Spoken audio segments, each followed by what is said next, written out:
Asia ట్రోఫీపై Naqvi రాక్షసానందం పొందుతున్నాడు. ట్రోఫీని Dubai head ఆఫీసులో దాచేశాడు నఖ్వీ. అనుమతి లేకుండా తీయొద్దని ఆదేశాలు కూడా ఇచ్చాడు. భారత్కు ఇవ్వకూడదని సిబ్బందిని హెచ్చరించిన పరిస్థితుంది. ఎంతమంది తిట్టినా భారత్కు మాత్రం ఇవ్వటం లేదు. ట్రోఫీని ఇవ్వను అంటూ చెప్పేస్తున్నాడు. మొత్తానికి పాక్ పరువు తీస్తా ఉన్నాడు నఖ్వీ. క్రికెట్ అంటే స్పోర్ట్స్మెన్షిప్, గౌరవం లాంటి విలువలకు నిలయంగా భావిస్తారు. కానీ అంతర్జాతీయ క్రికెట్లో తరచూ వివాదాలకు కేంద్ర బిందువుగా ఉండే పాకిస్తాన్ దేశం ఇప్పుడు ఏకంగా క్రికెట్ ట్రోఫీ విషయంలో పంతానికి పోవటం పెద్ద చర్చకు దారితీస్తోంది. ఆటలో ఓడిపోయినప్పటికీ ఆ క్రీడా స్ఫూర్తిని పాతాళానికి తొక్కేసింది. ఇటీవల జరిగిన ఆసియా కప్ 2025లో భారత జట్టు అద్భుతమైన ప్రదర్శన చేసింది. ఫైనల్లో పాకిస్తాన్ను చిత్తుగా ఓడించింది, ఛాంపియన్గా నిలబడింది. కానీ ఆ గెలుపు ఆనందాన్ని అనుభవించే క్రమంలోనే ఒక అనూహ్యమైనటువంటి వివాదం తలెత్తింది. ట్రోఫీని గెలిచిన భారత ఆటగాళ్లకు అందించకుండా అప్పటి Pakistan cricket board chairman Mohsin Naqvi తీసుకుని వెళ్ళిపోయాడు. గెలవటం చేతకాని పాకిస్తాన్ ఇప్పుడు ట్రోఫీని తమ ఆధీనంలో ఉంచుకుని రాక్షసానందం పొందుతున్నటువంటి పరిస్థితి. గెలిచిన టీంకి ట్రోఫీ ఇవ్వాలి, గెలిచినటువంటి టీంకి ఆ హక్కు ఉంది. ఆ ట్రోఫీ విజేత భారత్ కాబట్టి భారత్కి అందించాలి అన్నటువంటి ఉద్దేశాన్ని పూర్తిగా నఖ్వీ మర్చిపోయాడు. తాజాగా అందుతున్నటువంటి ఇన్ఫర్మేషన్, ఆసియా కప్ ట్రోఫీ ప్రస్తుతం దుబాయ్లోని ఏషియన్ క్రికెట్ కౌన్సిల్ హెడ్ ఆఫీసులో ఉంది.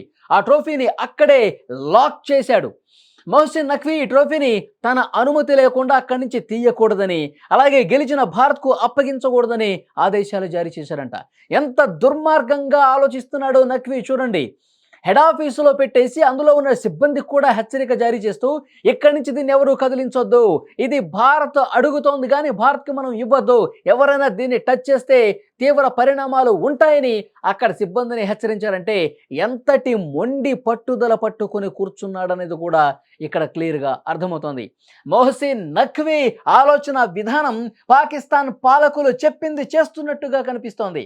పాకిస్తాన్ పాలకులు ఆ ఆసియా ట్రోఫీని భారత్కు ఇవ్వద్దు, భారత్ వచ్చి ఆ ఆటగాళ్ళు ఎవరైనా వచ్చి ఇక్కడికి వచ్చి తీసుకుంటే అప్పుడు ఇవ్వండి, అది కూడా మీ చేతులతోనే ఇవ్వండి అని చెప్పి పాకిస్తాన్ పాలకులు నఖ్వీకి చెప్తే దానికి తూచా తప్పకుండా పాటిస్తున్నటువంటి వ్యక్తి నఖ్వీగా కనిపిస్తోంది. అంటే గెలిచిన జట్టు భారత, ఆసియా ట్రోఫీ విజేత భారత్ ఇట్లా చూడట్లేదు పాకిస్తాన్. మన శత్రు దేశం భారత్, మన మీద ఆపరేషన్ సింధూర్తో మన మీద యుద్ధం చేసినటువంటి దేశం భారత్, మన ఉగ్రవాదుల్ని, మనం పెంచి పోషిస్తున్న ఉగ్రవాదుల్ని తునాతునకలు చేసింది భారత్. కాబట్టి మన దేశం మీద ఇలాంటి ఒక శత్రుభావాలు కలిగి ఉంది కాబట్టి ఆ కోణంలో కూడా ఈ క్రికెట్ను కూడా చూస్తోంది. అందులో భాగంగానే ఇప్పుడు మనం గెలిచినప్పటికీ మనకి ట్రోఫీ ఇవ్వట్లేదని కూడా క్లియర్గా అర్థమవుతుంది. అంటే ఇంకా ఎన్ని సంవత్సరాలు, ఎన్నాళ్ళు ఈ అసూయతో విషాన్ని నింపుకొని పాకిస్తాన్ ప్రవర్తిస్తున్నది కూడా అర్థం కాని పరిస్థితుంది. నిజానికి భారత జట్టు ఇప్పుడు ఈ ట్రోఫీని తీసుకుని సగర్వంగా భారత్లో నిలబడాల్సిన పరిస్థితుంది. కానీ మొహసిన్ నఖ్వీ చేతుల మీదుగా ట్రోఫీ తీసుకోవటానికి మనం నిరాకరించాం. ఆ రోజు మనం గ్రౌండ్లోనే చెప్పాం, మేము నఖ్వీ చేతుల మీదుగా తీసుకోము, వేరే వాళ్ళతో ఇప్పించండి అని చెప్పాం. కానీ మొహసిన్ నఖ్వీ పంతానికి పోయాడు. నేను ఆసియా సంబంధించినటువంటి ఒక చీఫ్గా ఉన్నాను కాబట్టి నేనే ఇవ్వాలి అని మొండిగా కూర్చున్నాడు. వాళ్ళు ఎలాగో తీసుకోరు కాబట్టి నేను వెంట తీసుకోవాలని ఒక పక్కా ప్లాన్గా, పకడ్బందీగా దీన్ని అమలు చేస్తున్నటువంటి పరిస్థితి. సో డెఫినెట్గా ప్రపంచం మొత్తం కూడా చూస్తుంది. ప్రపంచంలో ఉన్న క్రీడాభిమానులందరూ కూడా పాకిస్తాన్ని దుయ్యబడతా ఉన్నారు. ఆసియా ట్రోఫీని గెలిచిన భారత్కు అందజేయకుండా మీ రాజకీయాల కోసం, మీ పట్టింపుల కోసం ఆటను మీరు దోషిగా నిలబెడే పరిస్థితుంది. మీ ఆలోచన ఇంకా మారట్లేదు. ఇలాంటి వికృత ఆలోచనల్ని, సైకో ఆలోచనల్ని ఎక్కడైనా మీరు మానుకోండి అంటూ పెద్ద ఎత్తున విమర్శలు వస్తున్నాయి. కానీ ఆ విమర్శలను కూడా పట్టించుకోవటం లేదు నఖ్వీ కావచ్చు, పాకిస్తాన్లో ఉన్నటువంటి పాలకులు కావచ్చు. మరి ఎలా బుద్ధి చెప్తే వాళ్ళు ఆ ట్రోఫీని ఇస్తారు? ఇప్పుడు బీసీసీఐ కూడా చాలా సీరియస్గా యాక్షన్లోకి దిగినట్టుగా కనిపిస్తోంది. ఐసీసీకి ఒకసారి కంప్లైంట్ చేసింది. ఇప్పుడు ఈ ఆసియాకు సంబంధించినటువంటి ఏషియా క్రికెట్ కౌన్సిల్ చీఫ్ పదవి నుంచి అతన్ని తొలగించడం, అలాగే ఆ ఐసీసీలో కూడా మెంబర్షిప్ ఉండకుండా చేసే దాంట్లో భాగంగా భారత్ సీరియస్గా పావులు కదుపుతోంది. మరి ఈ దెబ్బతోనైనా ఇతను దిగొస్తాడా? మొహసిన్ నఖ్వీ ఆ ట్రోఫీని భారత్కు అప్పగిస్తాడా? గతంలో మనం ఒత్తిడి తీసుకొచ్చినప్పుడు నేను దుబాయ్‌కి ఇచ్చేశాను.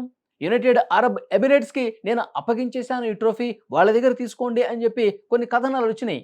కానీ ఆ తర్వాత వెంటనే మాట మార్చేసి ఈ trophy Asian cricket council head ఆఫీస్‌లోనే ఉంది. ఇక్కడికి వచ్చి తీసుకోండి. ఇక్కడికొస్తే మళ్ళీ నా చేతుల మీదుగానే తీసుకోవాలని చెప్పి మొండిగా కూర్చున్న పరిస్థితుంది. అసలు క్రికెట్ చరిత్రలో, ప్రపంచ క్రికెట్ చరిత్రలో గతంలో ఎప్పుడూ జరగనటువంటి ఘటన ఇది. కేవలం మన దేశం మీద ఉన్నటువంటి అసూయతోనే, అక్కసుతోనే, విషపు భావనతోనే ఈ విధంగా పాకిస్తాన్ చేస్తుందని కూడా అర్థమైపోయింది. సరే, ట్రోఫీ పోతే పోయింది. ట్రోఫీ మీరే ఉంచుకోండి. లైవ్ క్రికెట్ మొత్తం చూశారు. ఎవరు గెలిచారు? ఎవరు ఓడిపోయారు? ఎవరు ఆ ట్రోఫీని అందుకోవటానికి అర్హత సాధించారన్నది లైవ్‌లో కోట్ల మంది ప్రేక్షకులు చూసినటువంటి పరిస్థితి ఉంది. ఇంకా మీరు ఆ ట్రోఫీని మీ దగ్గరే పెట్టుకుంటే ప్రపంచం ముందు ఇంకా మీరు చులకనైపోతారు, పలచనైపోతారనటంలో ఎలాంటి డౌట్ లేదు. ఇప్పటికైనా పాకిస్తాన్ తీరు మార్చుకుంటుందా? లేక ఆ ట్రోఫీని అలాగే ఉంచుకుంటుందో చూడాల్సిన అవసరం ఉంది.